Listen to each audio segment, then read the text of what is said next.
Una pareja emprendió su viaje de caza de aniversario por la naturaleza asturiana, pero nunca regresaron, desapareciendo sin dejar rastro en el vasto bosque. 2 años después, su perro aparece repentinamente en el porche, herido, demacrado y portando un secreto que desencadenaría una serie de acontecimientos que revelarían una pesadilla inimaginable. Isabel Serrano se incorporó de rodillas, haciendo una mueca de dolor al ver que sus articulaciones artríticas protestaban. El sol asturiano caía a plomo sobre sus manos curtidas mientras arrancaba otra mala hierba de sus tomateras. A sus 72 años, el trabajo en el jardín parecía volverse más difícil cada año, pero que se condenara si dejaba que la mala hierba se apoderara de ella, no después de todo el trabajo que había dedicado a este pedazo de tierra durante décadas. Solo unas cuantas más, murmuró para sí misma, observando la hilera de verduras que aún requerían atención. Pero el temporizador que había puesto en la cocina empezó a sonar insistentemente, recordándole el asado a fuego lento en la estufa. Con un gruñido de esfuerzo, se puso de pie, con una mano apretada contra la parte baja de la espalda. El camino a casa le pareció más largo que antes, cada paso por las escaleras de madera del porche le provocaba un escalofrío en las rodillas. Llevaba semanas posponiendo el trabajo del jardín, Nel estaba ocupado con su trabajo y Diego detuvo ese pensamiento antes de que se concretara. 2 años. 2 años desde que Diego y su esposa Josefa se habían ido de caza y nunca habían regresado. Isabel agarró el pomo de la puerta mosquitera, pensando ya en las zanahorias que necesitaba para el asado, cuando un movimiento en el porche le llamó la atención. Se giró, esperando ver quizás un mapache o un gato callejero. La paleta resonó entre sus dedos inertes. Allí, tendido sobre las desgastadas tablas de madera de su porche, había un perro. Pero no un perro cualquiera. Incluso a través del pelaje enmarañado y sucio y la sorprendente delgadez de su cuerpo, lo reconoció al instante, Rufino, el lebrel irlandés de Diego. Isabel se tambaleó hacia atrás, llevándose la mano al pecho, donde el corazón le había latido con fuerza. No, susurró, parpadeando con fuerza. No puede ser. El perro levantó la cabeza débilmente al oír su voz. Una de sus patas delanteras estaba envuelta en lo que parecía una venda improvisada, manchada y sucia. Sus costillas se veían claramente a través del pelaje, y tenía una herida abierta e infectada en la frente. Pero esos ojos, esos dulces ojos marrones que siempre habían mirado a Diego con tanta devoción, eran, sin lugar a dudas, los de Rufino. Dios mío, jadeó Isabel, con las piernas a punto de ceder. Se agarró a la barandilla del porche, incapaz de apartar la mirada de la visión imposible que tenía ante sí. 2 años. El perro llevaba 2 años desaparecido, junto con Diego y Josefa. Los equipos de búsqueda no habían encontrado nada, ni cuerpos, ni equipo, ni rastro de ellos ni de Rufino en aquellos vastos bosques asturianos. Con manos temblorosas, buscó a tientas su teléfono en el bolsillo, casi dejándolo caer 2 veces antes de lograr marcar el 911. ¿911? ¿Cuál es su emergencia? Soy Isabel Serrano, logró decir, con la voz apenas un susurro. Necesito agentes en mi casa inmediatamente. El perro de mi hijo, acaba de aparecer. Mi hijo, que lleva 2 años desaparecido. Señora, ¿puede repetir eso? El perro de Diego Serrano, dijo con más firmeza, aunque aún le temblaba la voz. Mi hijo es el agente de la DEA, Diego Serrano. Desapareció hace 2 años con su esposa Josefa mientras cazaba. Su perro acaba de aparecer en mi porche. Está gravemente herido. Por favor, envíen a alguien ya. Las unidades ya están en camino, señora Serrano. ¿Está bien? ¿Hay alguien más ahí? Solo el perro y yo.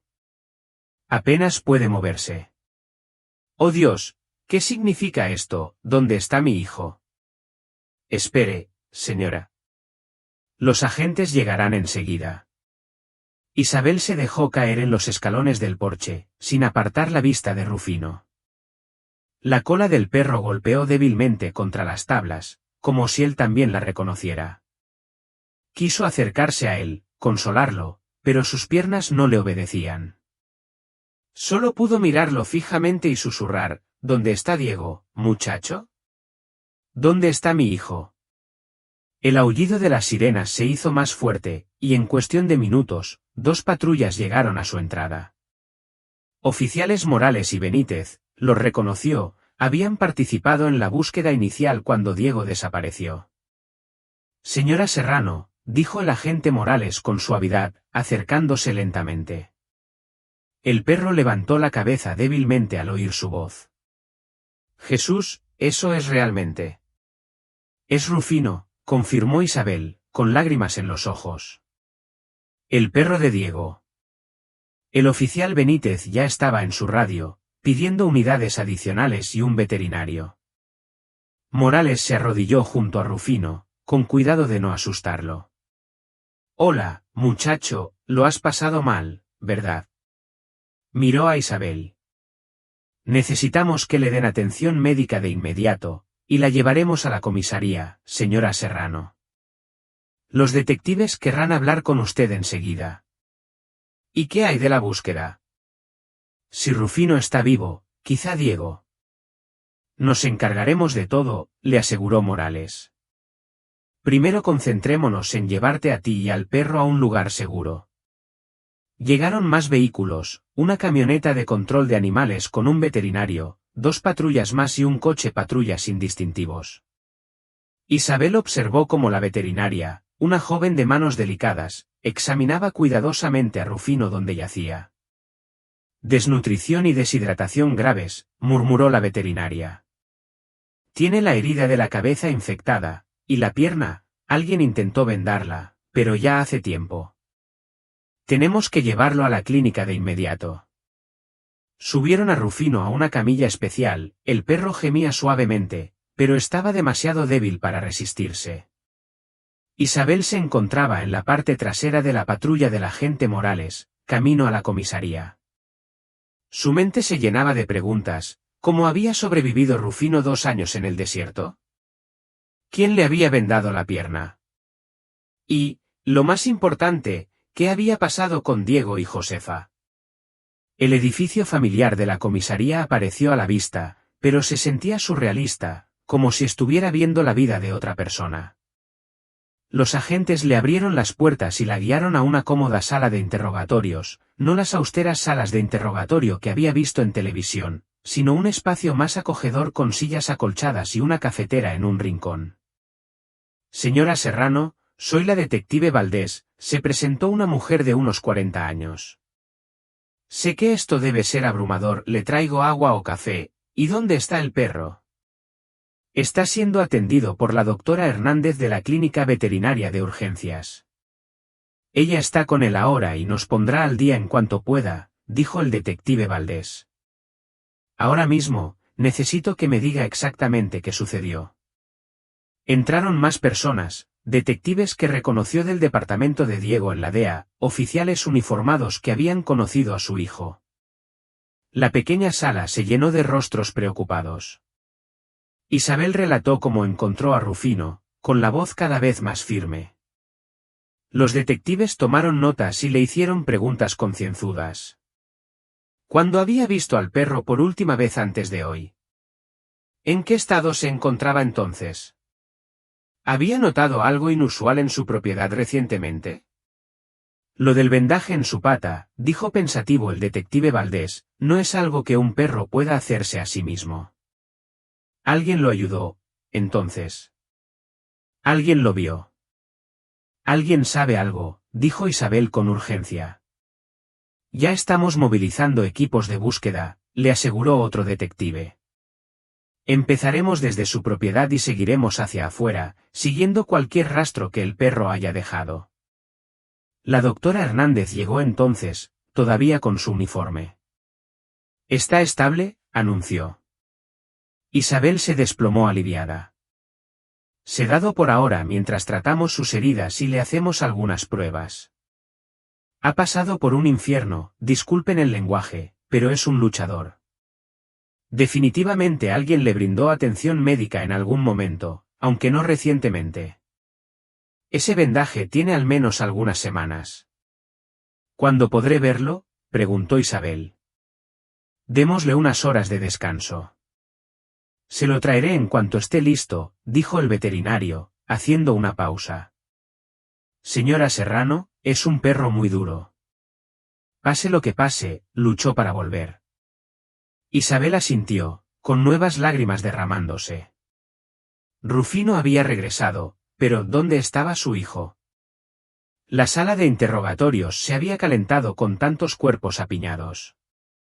Isabel estaba sentada en el centro de todo, respondiendo las preguntas del creciente grupo de oficiales y detectives.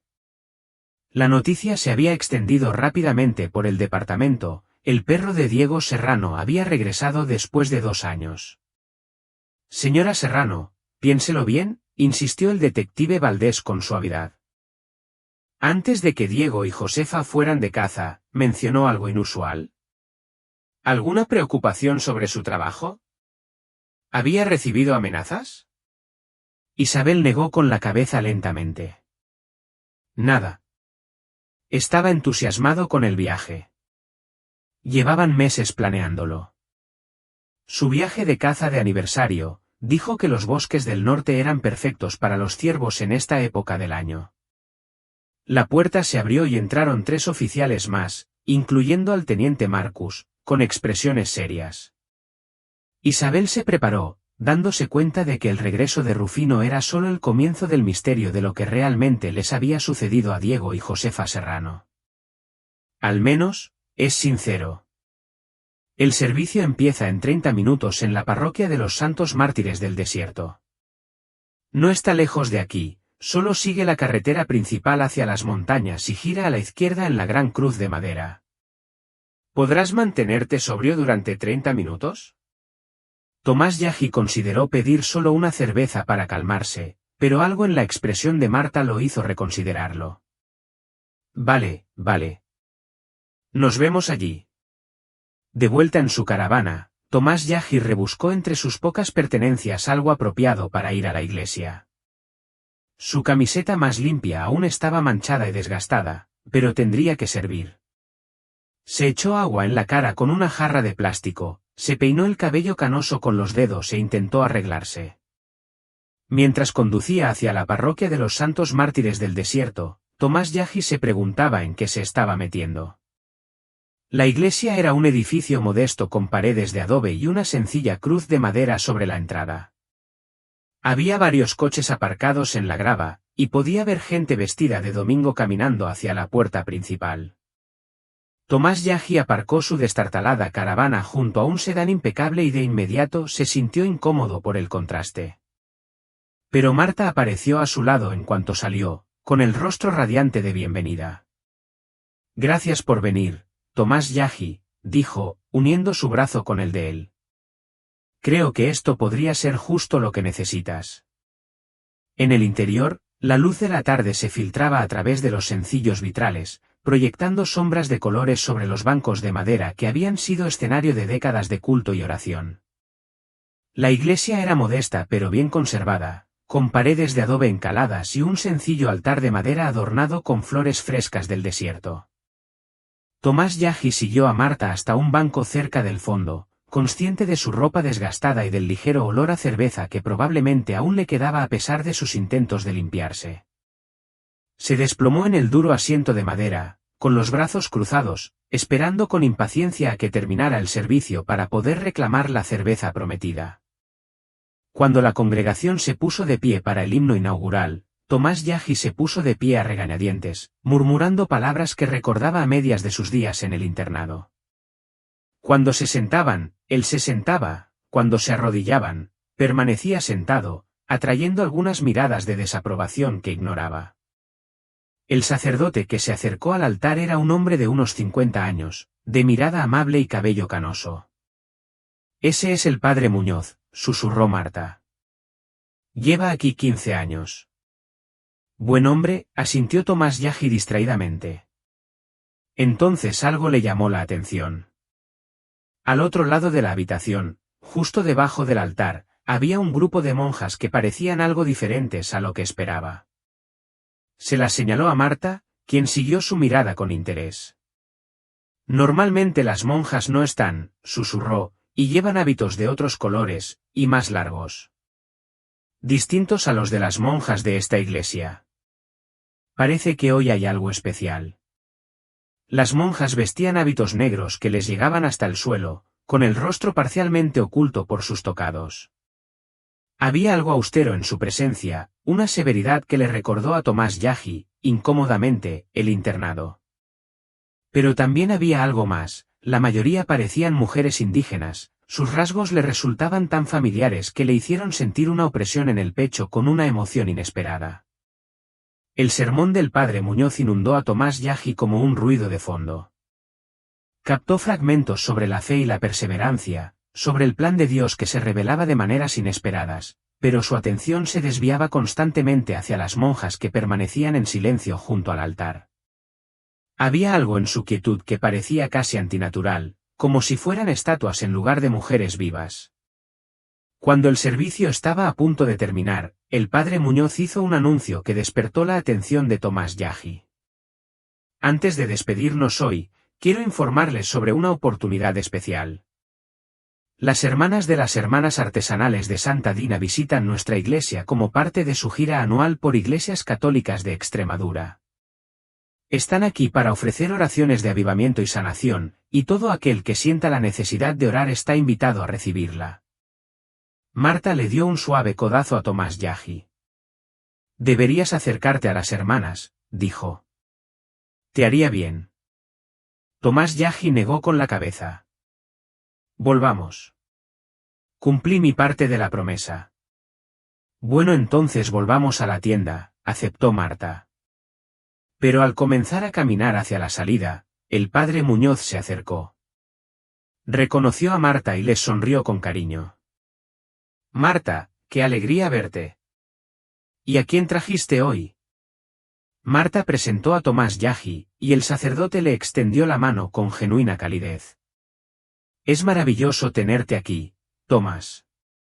Creo que no te había visto antes en nuestros servicios. Tomás Yagi se encontró respondiendo a pesar de su intención de mantenerse distante. Hace tiempo que no voy a la iglesia. Solía ir cuando estaba en el internado. Casi olvido todas esas enseñanzas bíblicas, pero lo que dijiste hoy me inspiró. Algo en la actitud de Tomás Yagi animó al padre Muñoz a continuar la conversación, quizá el dolor en sus ojos o el ligero temblor de sus manos. El sacerdote pareció reconocer un alma necesitada de sanación. Mientras hablaban, Tomás Yagi se abrió de maneras inesperadas. Confesó sus problemas con el alcohol, sus batallas con un dolor que parecía no tener fin, aunque evitó cuidadosamente mencionar a sus hermanas desaparecidas. Esa herida era demasiado profunda, demasiado personal para compartirla con un desconocido, por muy amable que fuera. Cuando Tomás Yagi terminó, el sacerdote habló en voz baja sobre las monjas visitantes. Las hermanas de las Hermanas Artesanales de Santa Dina llevan una vida muy solemne, explicó. Se dedican por completo a la oración y a la enseñanza católica. Han hecho votos de silencio y celibato, y no interactúan con el público excepto durante su mes de sanación y este evento anual en el que visitan iglesias por toda Extremadura. Señaló a las figuras vestidas de negro. Ni siquiera tienen que hablarles. Simplemente escriban su petición de oración en uno de los formularios, enciendan una vela y depositen su petición en la urna donde están. Rezarán por esas peticiones cuando regresen a su monasterio. Luego, en unas semanas, escribirán las respuestas en el reverso de los formularios de oración para transmitir el mensaje de Dios. Tomás Yagi consideró esto con intriga, a pesar suyo. Entonces las monjas escribirán exactamente lo que Dios les dice para cada petición de oración. Así es, confirmó el padre Muñoz. Marta lo animó de nuevo, y Tomás Yagi sintió que su curiosidad se despertaba. Nunca había oído hablar de algo así. Quizás podría preguntarle a Dios sobre sus hermanas, sobre dónde podrían estar. Parecía que valía la pena intentarlo, sobre todo porque no requería un gran compromiso de su parte. Así que caminó hacia la entrada de la iglesia, sus pasos resonaban levemente en el suelo de baldosas. En una mesita, encontró formularios de oración y un bolígrafo. Su letra era temblorosa al escribir su nombre y su petición, las palabras emanaban de una desesperación que rara vez se permitía reconocer. Guiado por una de las hermanas silenciosas, encendió una vela, cuya llama danzaba en el aire quieto de la iglesia. Se santiguó torpemente, un gesto que le resultaba extraño después de tantos años alejado de la religión formal. Luego se acercó al palco donde las 5 monjas montaban guardia. De cerca, pudo ver que la mayoría de las monjas sí tenían rasgos indígenas, y la visión lo llenó de emociones encontradas. Le recordó demasiado vívidamente el internado, como los niños indígenas habían sido obligados a participar en su propia destrucción cultural. Pero también había algo más, una familiaridad que no lograba identificar. La caja de oración estaba casi llena, y Tomás Yagi tuvo que presionar con fuerza su formulario doblado para que cupiera. Al hacerlo, miró a la monja que estaba más cerca de la caja y sintió la necesidad de hablar. Si tienes razón, dijo en voz baja, si tu Dios es más fuerte que nuestros espíritus tradicionales, entonces debería poder decirme dónde están mis 3 hermanas desaparecidas. Si lo hace, seré un católico devoto el resto de mi vida. Tomás Yagi sonrió levemente, con la esperanza de conectar con estas mujeres que compartían su herencia, pero ninguna de las monjas le devolvió la sonrisa. Sin embargo, notó un sutil cambio en sus expresiones cuando mencionó a sus hermanas desaparecidas. Había algo en sus ojos, tal vez empatía, pero no pudo interpretarlo. Al girarse para regresar con Marta y el padre Muñoz, Tomás Yagi echó un último vistazo por encima del hombro. Observó cómo la monja que había captado su atención levantaba la pesada caja de oración para llevarla a una habitación lateral. Cojeaba notablemente al caminar, apoyándose en la pierna derecha, y casi tropezó con el peso de la caja. Al llegar a la puerta y abrirla, una ráfaga de viento exterior le azotó el hábito, haciéndolo revolotear contra su rostro. Por un instante, Tomás Yagi vislumbró claramente su sien izquierda, y casi se le paró el corazón.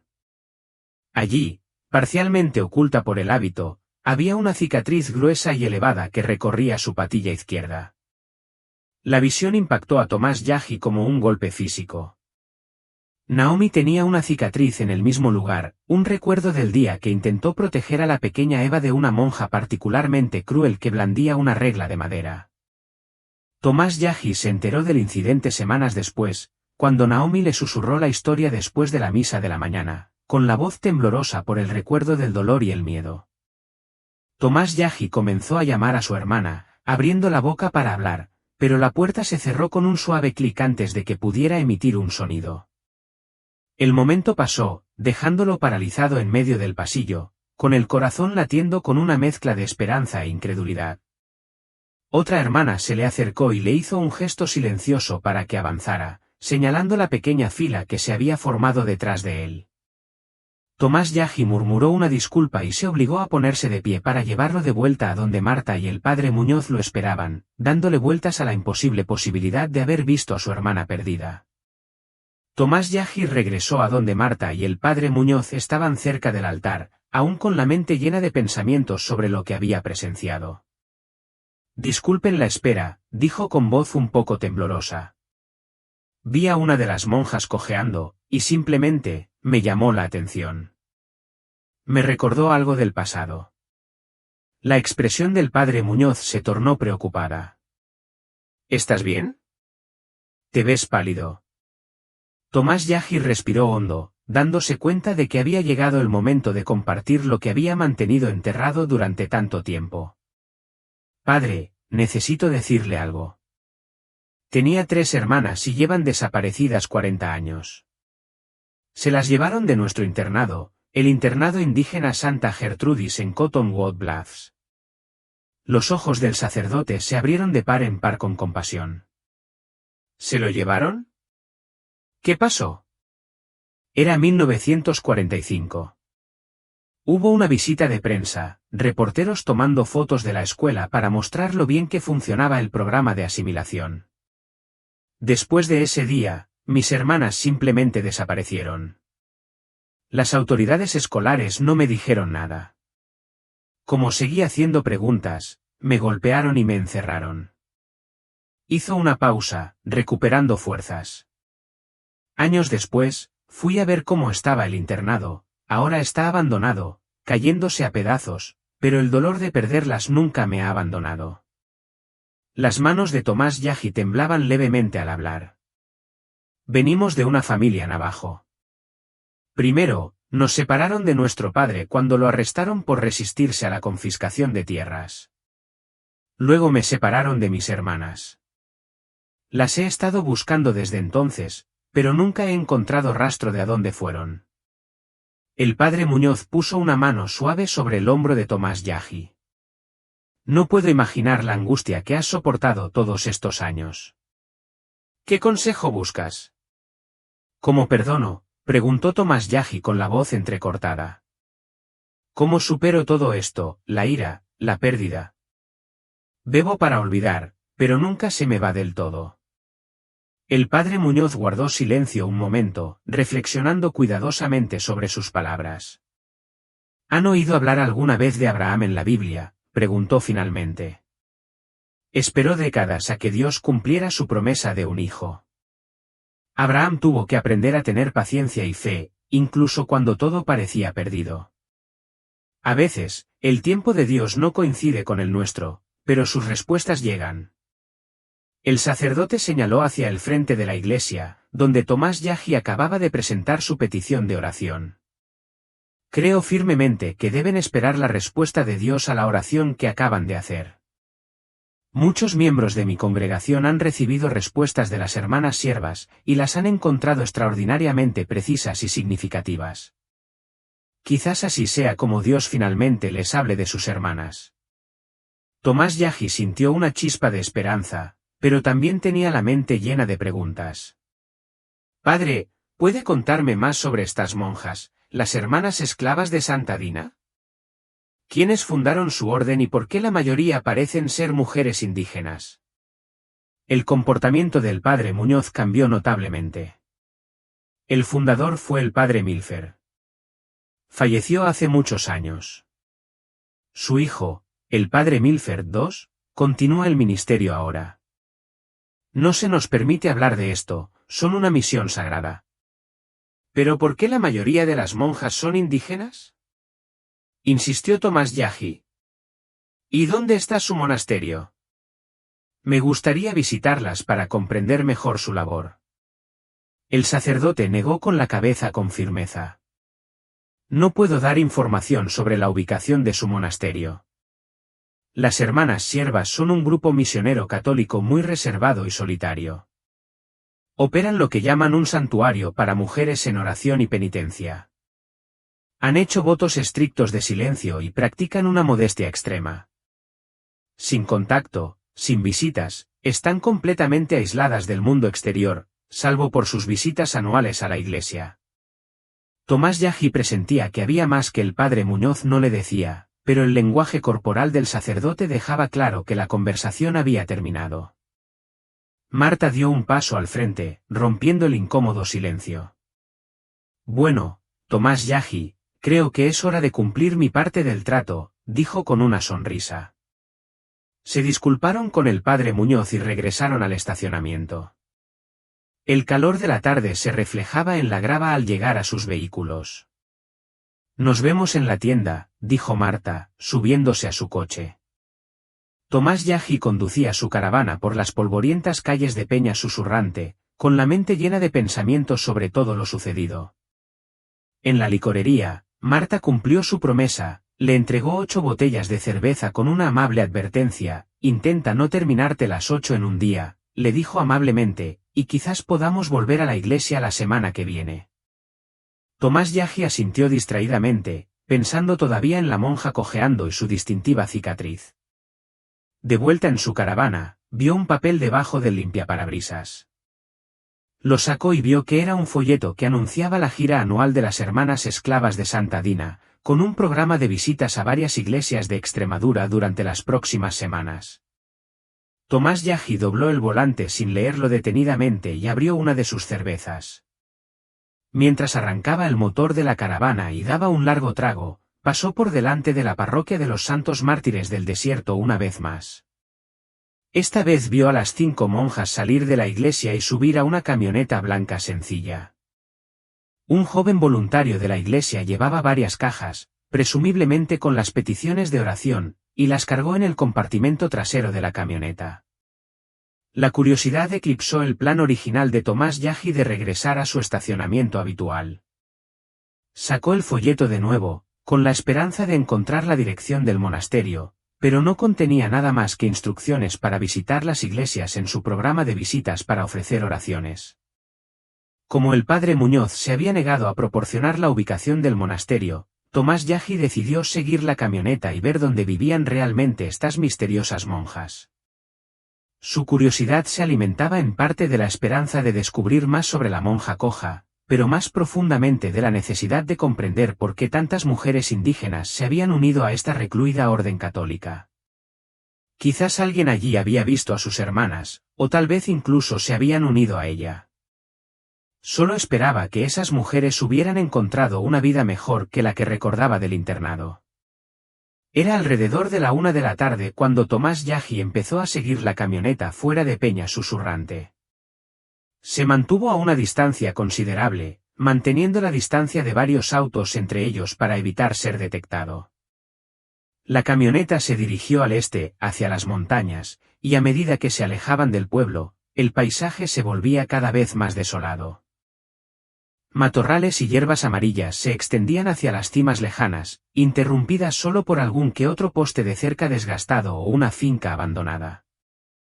Tras casi 1 hora conduciendo por este terreno remoto, Tomás Yagi divisó algo inesperado a lo lejos, un gran recinto rodeado por una cerca de alambre de espino, coronado por lo que parecían ser banderas de oración en lugar de alambre de púas.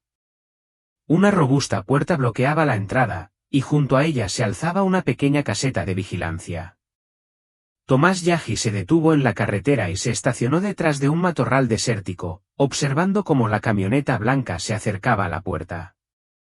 Un joven nativo americano salió de la caseta de vigilancia, estoico y alerta, observando la zona con recelo antes de abrir la puerta para dejar entrar a la camioneta. Desde su posición oculta, Tomás Yagi observó el complejo. No se parecía en nada al tranquilo monasterio que había imaginado. Los edificios parecían desgastados y funcionales, más parecidos a una prisión o centro de detención que a un lugar de contemplación espiritual. La presencia de una cerca y un guardia armado reforzaba esta impresión.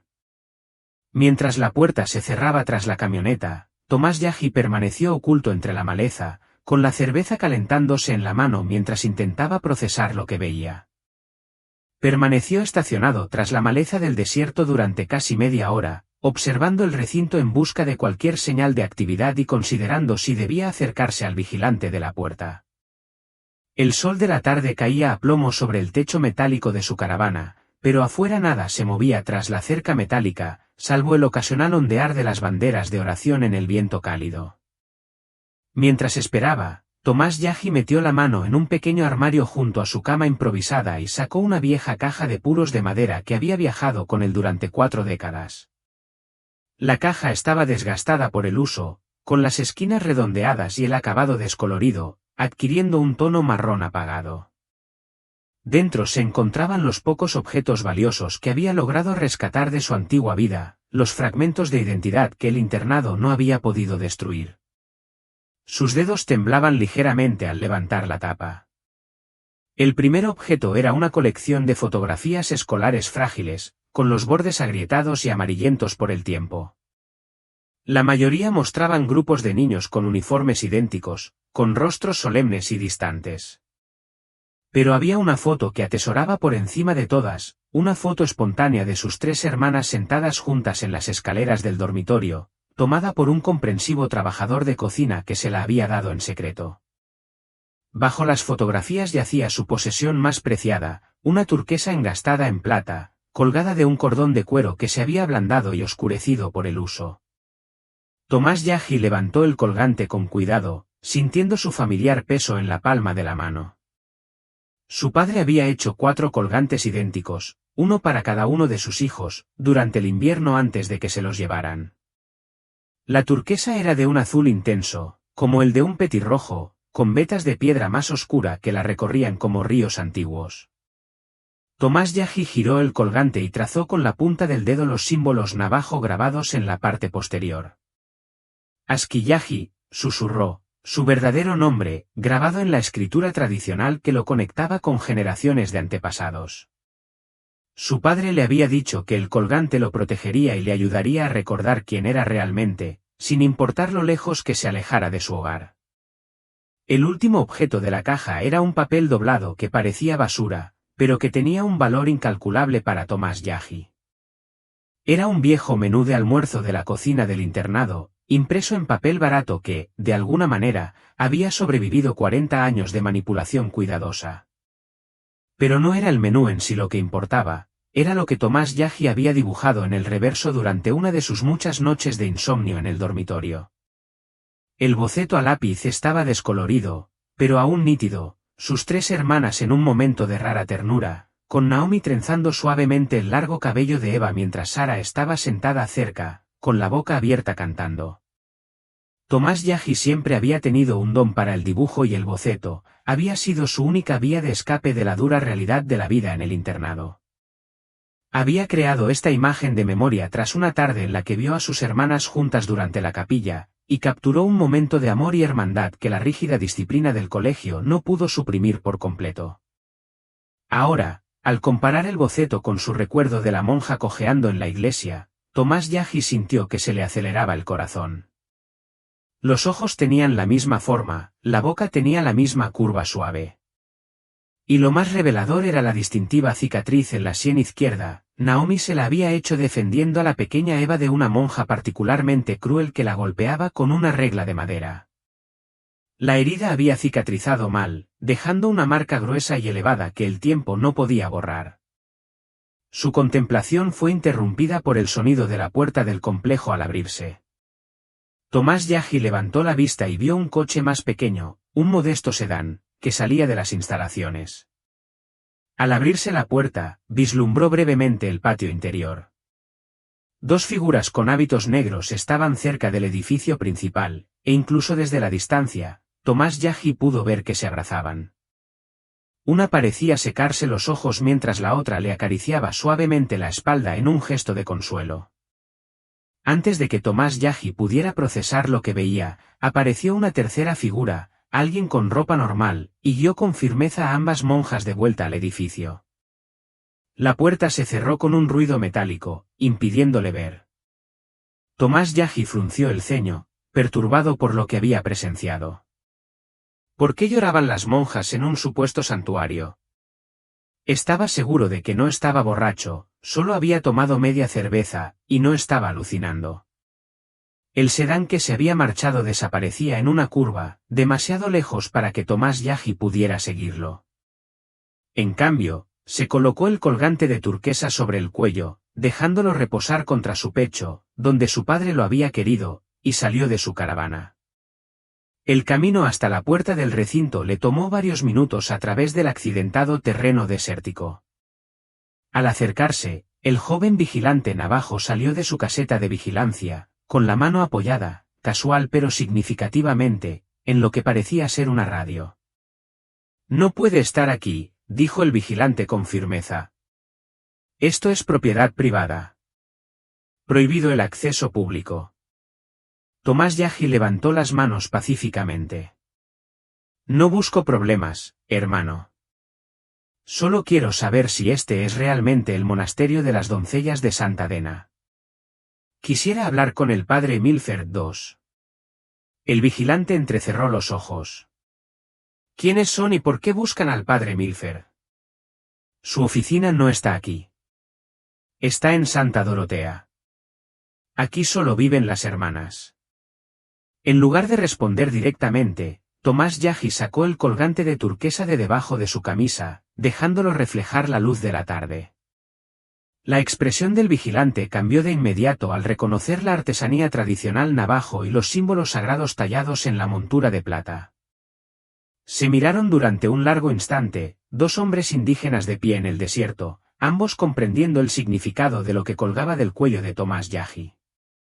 En la creencia diné, la turquesa era sagrada y protectora, una conexión con la tierra y el cielo que ninguna represión cultural podía romper. No puedo ayudarte mucho, dijo finalmente el vigilante, bajando la voz, aunque seas un hermano. Pero si quieres respuestas, tienes que hablar directamente con el padre Milford II. Su oficina está en Santa Dorotea. Señaló el camino de la montaña. Sigue este camino hacia el este durante unos 48 kilómetros. No le digas a nadie que te di la dirección. El vigilante miró nervioso hacia los edificios del complejo. Tienes que irte ya. Este no es buen lugar para que un indígena ande por ahí. Tomás Yahi empezó a darse la vuelta, pero algo lo hizo detenerse. Hermano, ¿están las hermanas a salvo aquí? Vi a algunas hoy en la iglesia. La mayoría eran mujeres indígenas como nosotras. Y justo ahora vi a monjas llorando dentro de tu puerta. ¿Se están salvando aquí, o hay algo más? El rostro del vigilante se quedó completamente de piedra, pero Tomás Yahi pudo ver el miedo brillar en sus ojos. Aquí todos cumplimos nuestra parte, dijo en voz baja. Mi parte es callarme y proteger a todos mis seres queridos. Es todo lo que puedo decirte. Su voz se tornó urgente. Ve. Ya. Ya te he ayudado bastante. Tomás Yahi le dio las gracias y regresó a su caravana. El viaje a Santa Dorotea lo llevó por sinuosos caminos de montaña que se abrían paso entre formaciones rocosas rojizas y escasa vegetación desértica.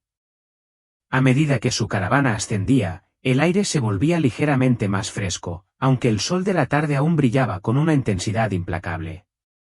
Cuando finalmente llegó a las afueras de Santa Dorotea, una extraña sensación de familiaridad lo invadió. Algo en el paisaje, la disposición de los edificios enclavados contra la ladera de la montaña, le trajo recuerdos de décadas pasadas. Mientras conducía por la calle principal, su sospecha se confirmó al ver varias señales de tráfico desgastadas y sin actualizar, restos del antiguo nombre del pueblo, Sillo Seiko.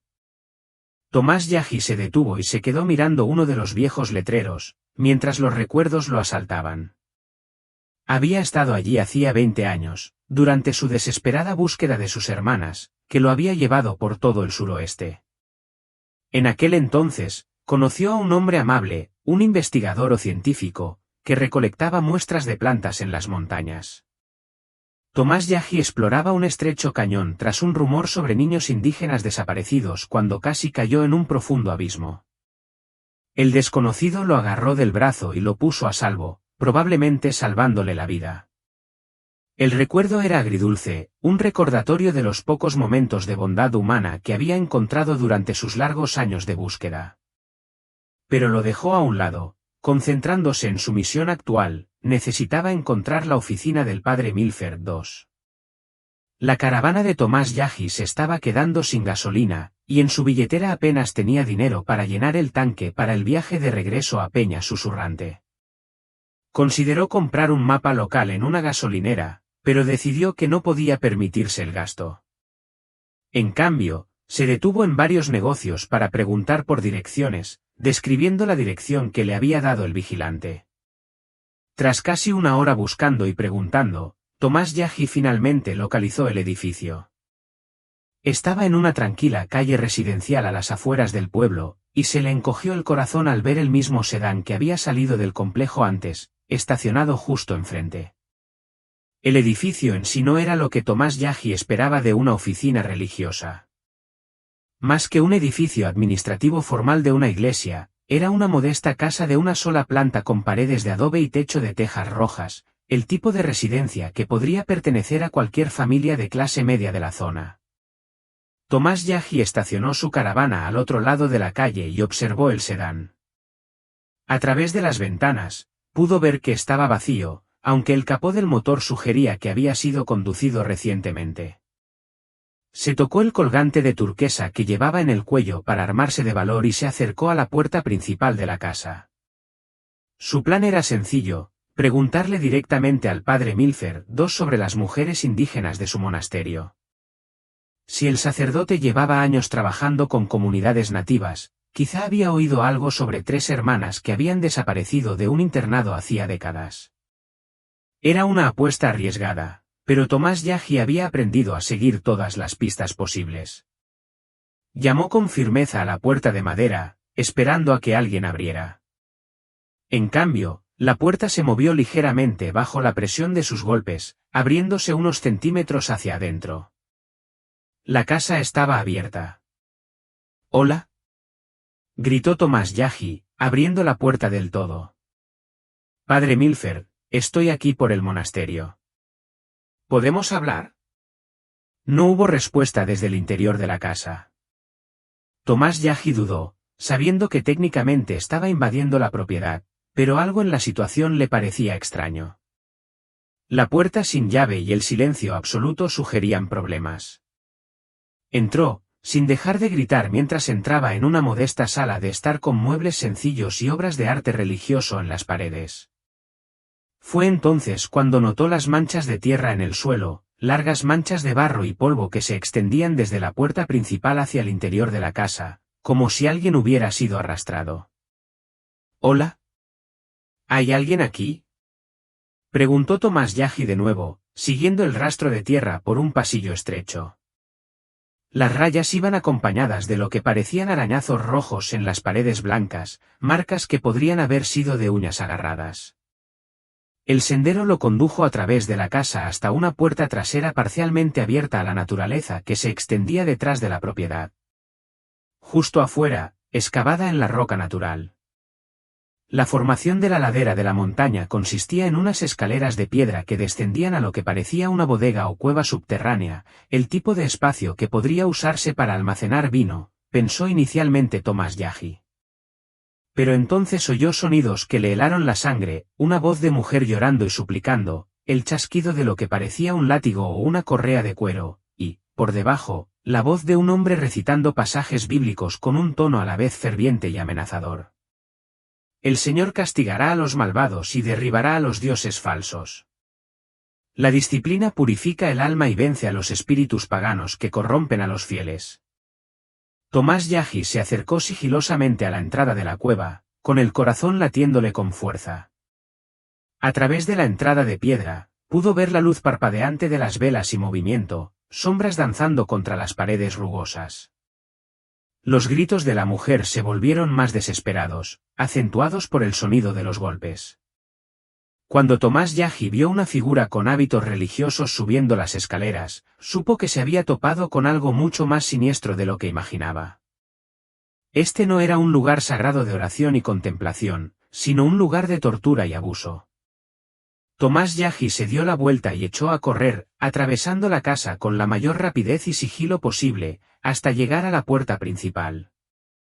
Le temblaban las manos al arrancar la caravana y alejarse, dándole vueltas a las implicaciones de lo que había presenciado. Necesitaba ayuda, y la necesitaba de inmediato. La comisaría fue fácil de encontrar, un pequeño edificio cerca del centro con 2 patrullas estacionadas afuera. Tomás Yagi entró al estacionamiento, respiró hondo y se preparó para informar lo que podría ser la información más importante de su vida. Irrumpió en la comisaría de Santa Rosa, con el corazón aún acelerado por lo que había visto en casa del padre Milford II. El pequeño edificio olía a café rancio y humo de cigarrillo, con luces fluorescentes zumbando en el techo. 2 oficiales estaban sentados en escritorios de metal y miraban hacia arriba con leve irritación ante la interrupción. «Necesito denunciar un delito», dijo Tomás Yagi sin aliento. «Hay una mujer siendo torturada en un sótano de la casa del padre Milford II. Oí gritos y latigazos, alguien tiene que ir allí ya mismo». El oficial mayor, un hombre corpulento, de pelo canoso y con placa de sheriff, miró a Tomás Yagi de arriba abajo con evidente desdén. «Más despacio, jefe. ¿Cómo se llama y qué afirma exactamente que ocurrió?».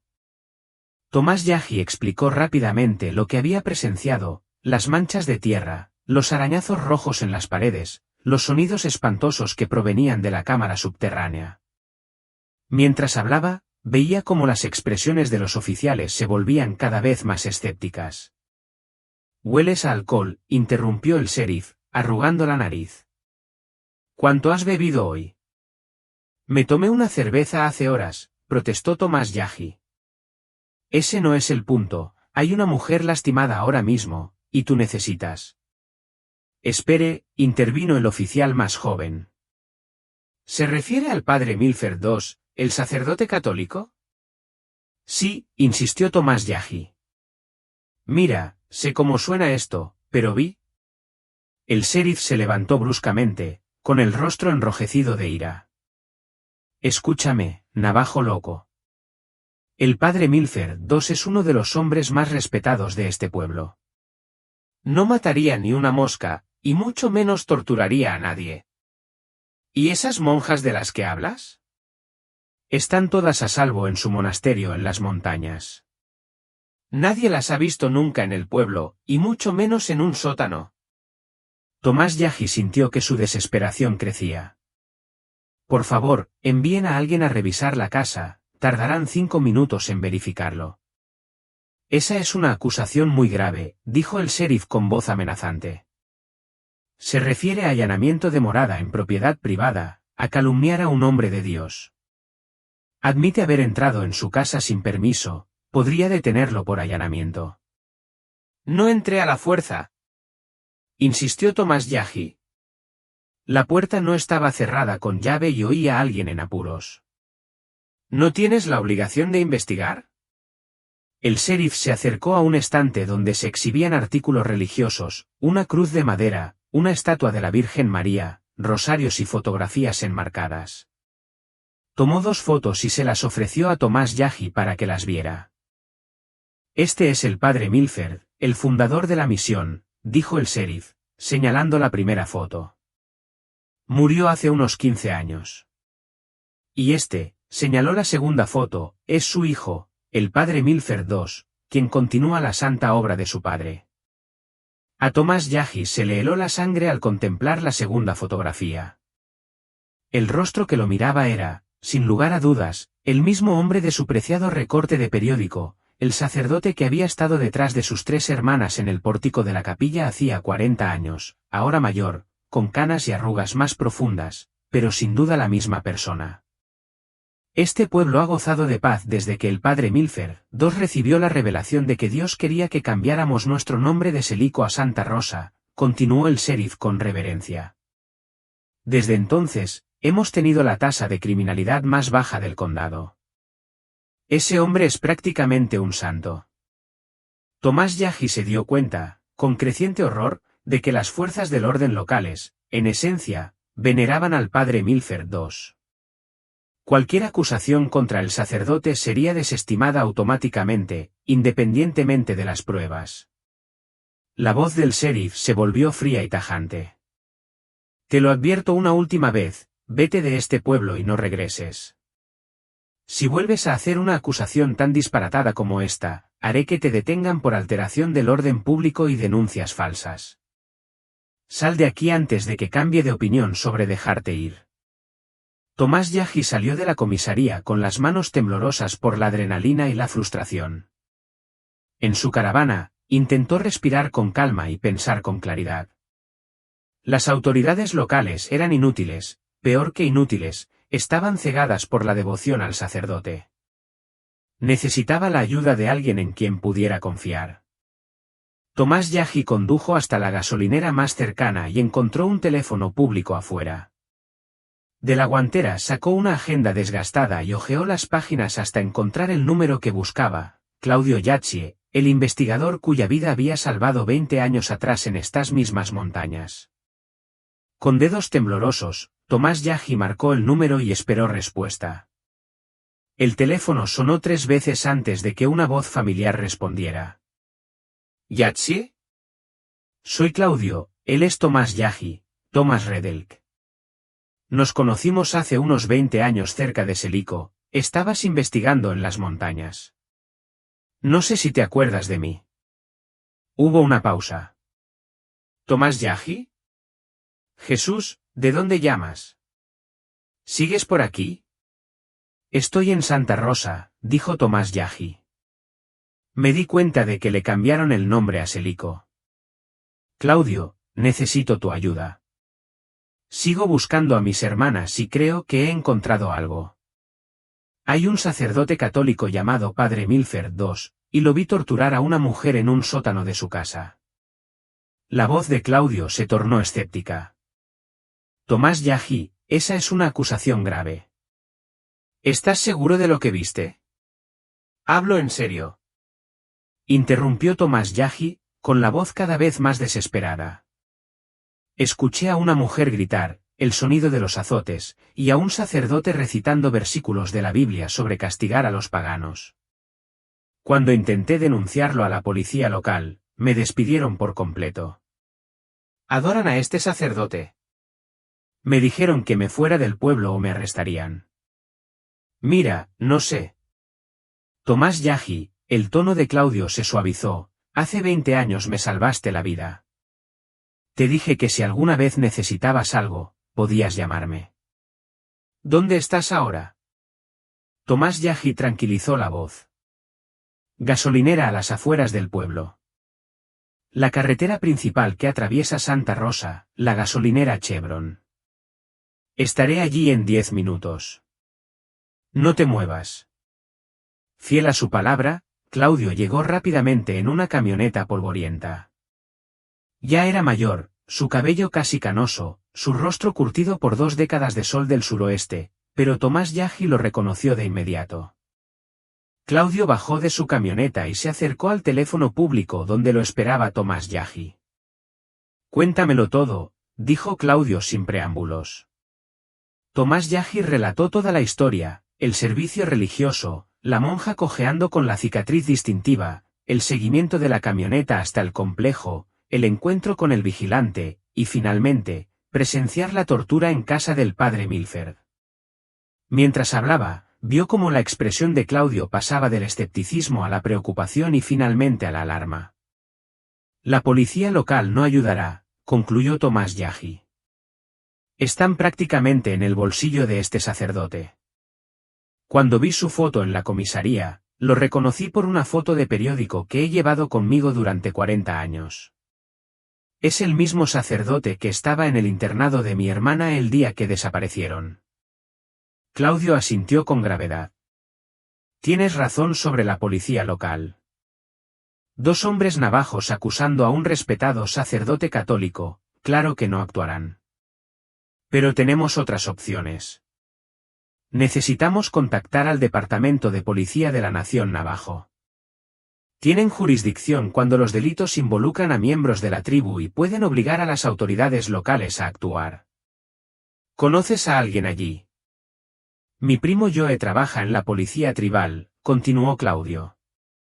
Se encarga de la coordinación con las fuerzas del orden locales. Déjame llamarlo. Claudio entró en la gasolinera para usar el teléfono mientras Tomás Yagi esperaba afuera, paseándose nervioso.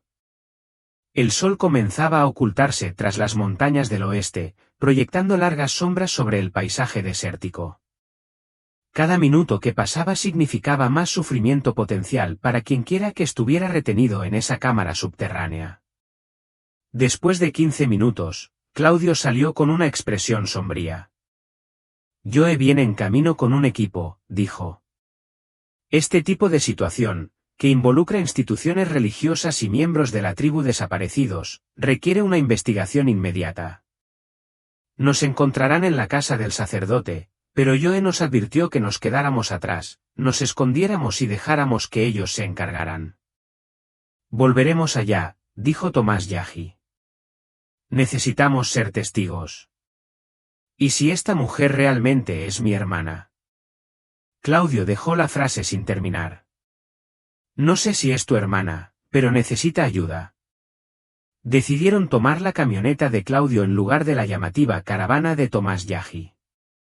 Mientras conducían de regreso a la casa del padre Milford, Tomás Yagi sintió que el corazón le latía con fuerza.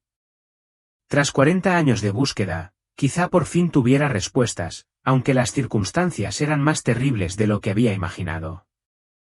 Aparcaron detrás de un grupo de arbustos desérticos a unos 100 metros de la casa, colocándose donde pudieran observar sin ser vistos. El mismo sedán seguía aparcado enfrente, y se veían luces por las ventanas. Allí, susurró Claudio, señalando hacia la casa. Dos hombres con ropas blancas de lino, como las que usan ciertas órdenes religiosas, llevaban una figura inerte hacia el sedán.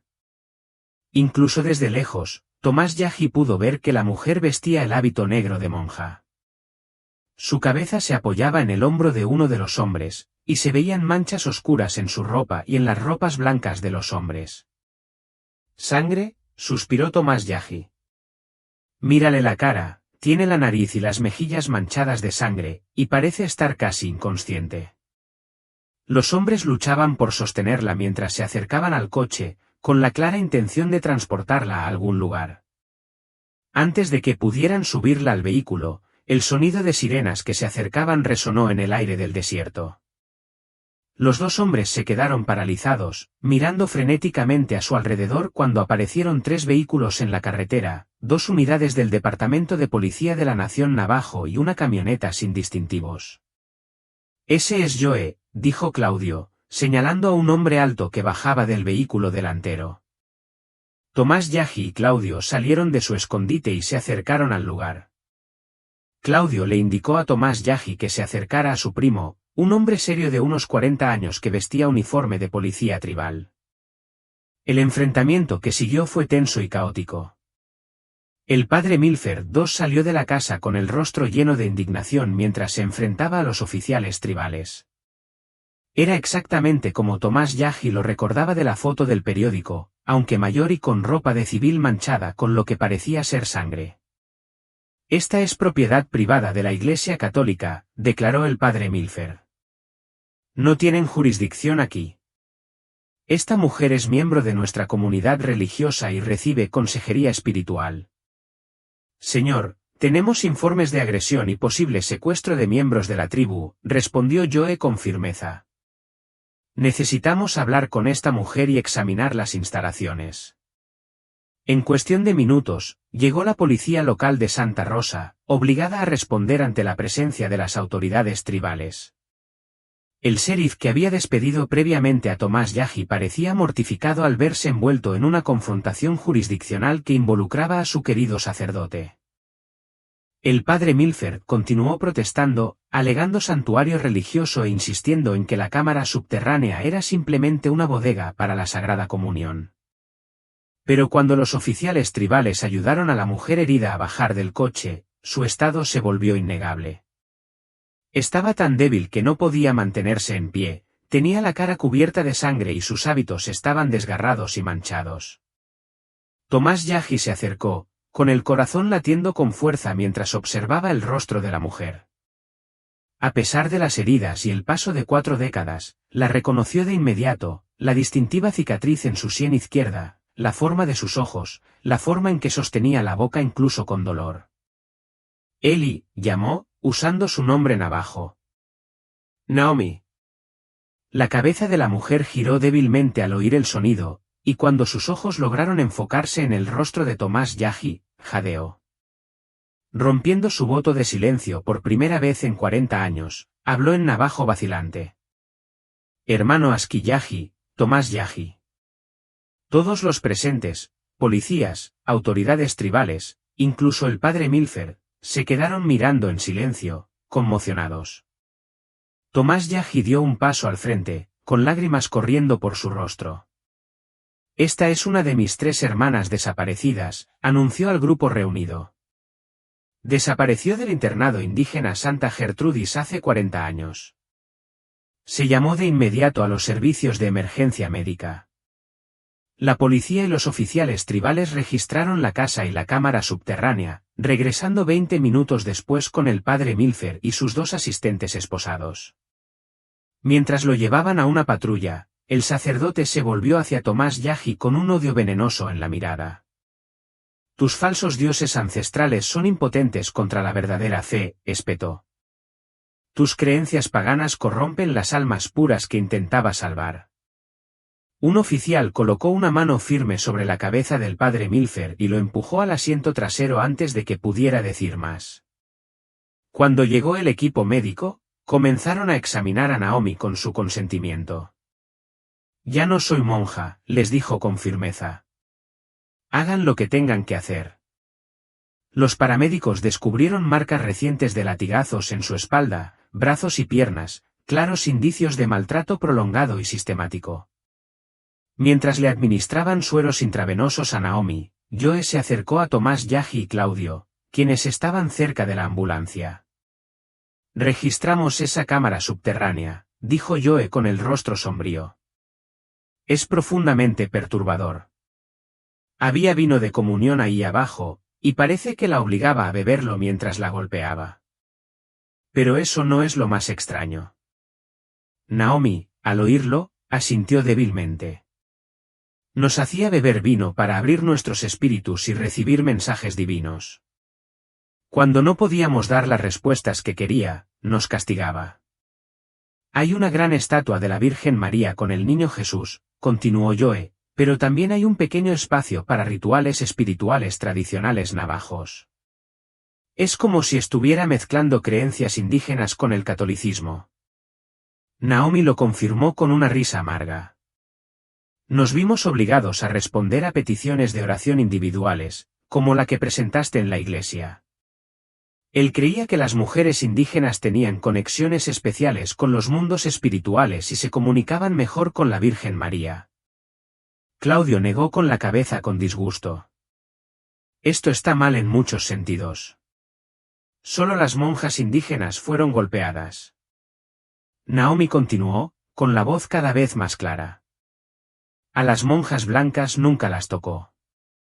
Nos daba vino y nos obligaba a meditar en estado de ebriedad, afirmando que nos ayudaría a recibir visiones. Cuando me negué a beber, queriendo mantenerme sobria para recibir mensajes auténticos de Dios, me castigó severamente». Tomás Yagi le tomó la mano a su hermana. «¿Y qué hay de Sara y Eva? ¿Están a salvo? ¿Aprendieron a seguir sus reglas?». Los ojos de Naomi se llenaron de dolor y alivio mientras comenzaba a responder, rodeada de los oficiales tribales y el equipo médico que finalmente la habían traído a casa. «Siguen en el monasterio. Llevan años falsificando mensajes espirituales para evitar el castigo, como todos los demás». Hizo una pausa, perdida en el peso de sus recuerdos. «Es más fácil descubrir qué respuestas busca la gente cuando ha escrito sus oraciones», añadió, con la voz cargada de experiencia. Tomás Yagi asintió, y todo empezó a encajar. «Creo que las vi en la puerta del complejo, dos mujeres llorando», dijo con incertidumbre en la voz. «Ese lugar ni siquiera me pareció un monasterio cuando lo vi por primera vez». Joe puso una mano tranquilizadora sobre el hombro de Tomás Yagi. «Estamos coordinando con las autoridades estatales para registrar el monasterio en las montañas. Llevaremos a Sara y a Eva al hospital». Mientras subían a Naomi a la ambulancia, Tomás Yagi subió a su lado.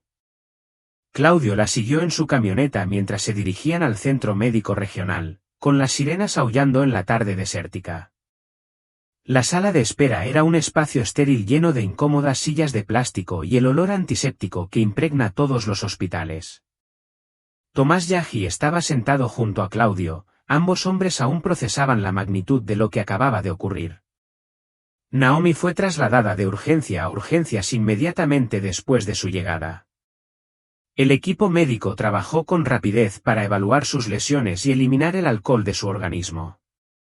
«Una vida por otra», dijo Tomás Yagi en voz baja, mirándose las manos. «Ahora has ayudado a salvar a mis hermanas». Claudio asintió, recordando. «Así es como debe ser, hermanos navajos ayudándose mutuamente cuando más importa».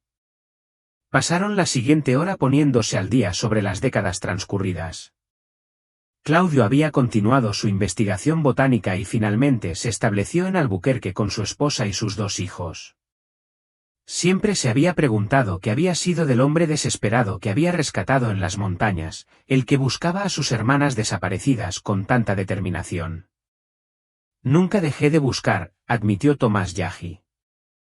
40 años siguiendo callejones sin salida, pistas falsas, con la esperanza de que cada mujer indígena que conociera supiera algo. Había perdido la esperanza, la verdad. Estaba sentado en esa caravana en peña susurrante esperando morir. Una enfermera se les acercó, sujetapapeles en mano. ¿Son familiares del paciente que trajeron de Santa Dola Roa? Sí, dijo Tomás Yagi, levantándose rápidamente. ¿Cómo está? La policía está de camino para tomarle declaración, pero les puedo asegurar que hemos eliminado con éxito el alcohol de su organismo mediante terapia intravenosa. Ahora está consciente y alerta. Estamos tratando sus lesiones, múltiples laceraciones compatibles con latigazos, algunas de las cuales requieren puntos de sutura. Necesitará tiempo para recuperarse, tanto física como emocionalmente, pero está estable. Antes de que Tomás Yagi pudiera responder, una conmoción en la entrada principal del hospital les llamó la atención. Joe, el policía tribal, entraba con dos mujeres vestidas de negro. Incluso al otro lado del vestíbulo, Tomás Yagi las reconoció de inmediato. Ya mayores, con el rostro marcado por años de penurias, pero sin duda eran sus hermanas. Sara fue la primera en verlo. Se detuvo, se llevó la mano a la boca y las lágrimas le corrieron por las mejillas. Eva, la menor, pareció confundida por un momento antes de reconocerlo. Los tres hermanos se acercaron simultáneamente, encontrándose en el centro de la sala de espera. «¡Qué mal!», susurró Tomás Yagi, usando el nombre de nacimiento de Sara mientras la abrazaba. «Ailén», le dijo a Eva, abrazándola fuerte. «Aski Yagi», respondió Sara entre lágrimas, usando su nombre navajo. «Nunca pensamos, nunca nos atrevimos a tener esperanza», susurraron todos. Ya eran mayores, Tomás Yagi tenía 58 años, Sara 50 y tantos, Eva se acercaba a los 50, pero la conexión emocional trascendía las décadas de separación. Tomás Yagi metió la mano en el bolsillo de la camisa y sacó el papel doblado que siempre llevaba consigo, su boceto a lápiz del internado. «¿Recuerdas esto?», preguntó, desplegando el dibujo con cuidado. El boceto mostraba a Naomi trenzando el cabello de Eva mientras Sara cantaba sentada cerca. Las tres hermanas quedaron boquiabiertas al verlo, la imagen capturaba un momento de ternura de su infancia que el duro régimen del internado no pudo destruir por completo. «Dibujaste esto a la luz de las velas en el dormitorio», recordó Sara. Después de las oraciones de la tarde, cuando los guardianes no estaban vigilando. «¿Dónde está Alicia?», preguntó Eva, usando el nombre de pila de Naomi. Está recibiendo tratamiento», les aseguró Tomás Yagi. «Se pondrá bien». Joe se acercó, equilibrando su deber profesional con su satisfacción personal. «Necesitamos tomar declaraciones oficiales de todos y comprender qué sucedió en 1945. La policía estatal se está coordinando con las autoridades federales. Este caso involucra múltiples jurisdicciones y posibles delitos federales». Se trasladaron a una consulta privada, donde Joe instaló una grabadora. Tomás Yagi y Claudio dieron su testimonio sobre los sucesos del día, desde el servicio religioso hasta el rescate en casa del padre Milfer. Luego fue el turno de Sara y Eva. «¿Qué estaba pasando ese día de 1945?», preguntó Joe suavemente. Sara respiró hondo antes de empezar. Reporteros y funcionarios del gobierno llegaron a Santa Gertrudis para visitar el internado. Nos limpiaron a fondo y nos dieron ropa decente, algunas prestadas por donantes blancos de la iglesia. Nos pusieron en fila para tomarnos fotos bajo la atenta mirada de los sacerdotes y las monjas. Las niñas más pequeñas fueron las que más llamaron la atención por nuestra inocencia y belleza de ojos abiertos, continuó Eva. Así lo llamaban. Las tres hermanas fuimos fotografiadas extensamente. Después de terminar la sesión de prensa, dijo Sara, con la voz cada vez más dura, el padre Reginald Milfer se acercó a nosotros. Era un sacerdote de alto rango, muy respetado. Nos dijo que Dios le había hablado directamente y nos había elegido como favoritos de la Santa Madre. Tomás Yahi se sintió mal cuando las piezas del rompecabezas finalmente encajaron. Prometió guiarlos a conocer a la Virgen María, añadió Eva. Dijo que cualquier petición que pidiéramos sería respondida, que nuestra salvación estaba garantizada siempre que hiciéramos votos de celibato y silencio. Los guardianes del internado lo sabían, continuó Sara con amargura. Nos acompañaron directamente hasta el padre Milfer después de que se fueran los fotógrafos. Estábamos aterrorizados, pero nos habían enseñado a ser obedientes. Los seguimos por los pasillos traseros hasta una sala de oración en el sótano. La expresión de Joe se volvió más sombría. ¿Qué pasó después? Esa misma noche, dijo Sara, el padre Milfer nos llevó en un vehículo eclesiástico sin distintivos al complejo cerca de lo que entonces se llamaba Sello Seiko. Nos dejó con una orden de clausura de monjas católicas que no respondían ante nadie más que ante sus propios líderes y donantes. ¿Cómo fue el trato en el monasterio?, preguntó Joe. La voz de Eva se volvió monótona, sin emoción. Nos inculcaron la disciplina de la vida católica, nada de hablar, oración constante. Ante cualquier error, teníamos que desnudarnos delante del padre Milfer mientras él nos decía que éramos pecadores y que debíamos implorar el perdón de Dios. Él mismo nos azotaba, diciendo que era como azotar a Cristo. Cometimos muchos errores de jóvenes, añadió Sara. El castigo era diario. El padre Milfer veía a diferentes monjas jóvenes cada día para estas sesiones de corrección. A medida que crecimos y nos adoctrinamos en la vida silenciosa, aprendimos a evitar su atención. Pero él seguía usándonos de otra manera. Eva continuó, nos obligaban a orar por innumerables peticiones de clientes, empresas, personas con poder, que pagaban por guía espiritual. Teníamos que beber vino y realizar rituales navajos modificados, y luego escribir los mensajes divinos que supuestamente recibíamos. Joe levantó la vista de sus notas. Se trataba de mantener el apoyo financiero para la operación. Sí, confirmó Eva. La combinación de espiritualidad indígena y catolicismo atrajo a donantes adinerados que creían que recibían oraciones más poderosas. Tomás Yahi escuchaba con creciente horror, pero una pregunta le ardía en la mente: ¿por qué nadie te encontró? Busqué durante 40 años, respondió Joe. En 1945, la discriminación racial estaba legalmente permitida. A las autoridades locales no les importaban las niñas indígenas desaparecidas. Los internados reubicaban a las niñas sin previo aviso, y las voces tribales eran sistemáticamente ignoradas. Tus hermanas nunca fueron adoptadas, transferidas ni reportadas como desaparecidas. La escuela falsificó sus registros, continuó Joe.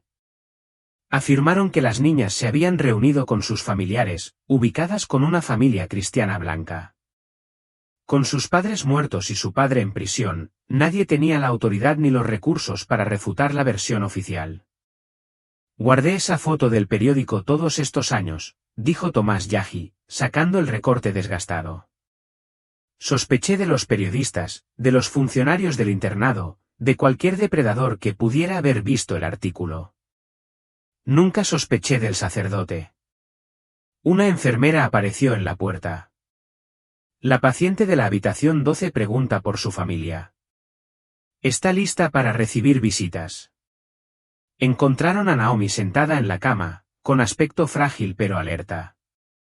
Le habían limpiado y vendado las heridas, y la vía intravenosa en su brazo le administraba líquidos y medicamentos. Al ver a sus 3 hermanos juntos, volvió a llorar. No puedo creer que este día haya llegado, susurró mientras se reunían alrededor de su cama. Tomás Yahi le tomó la mano.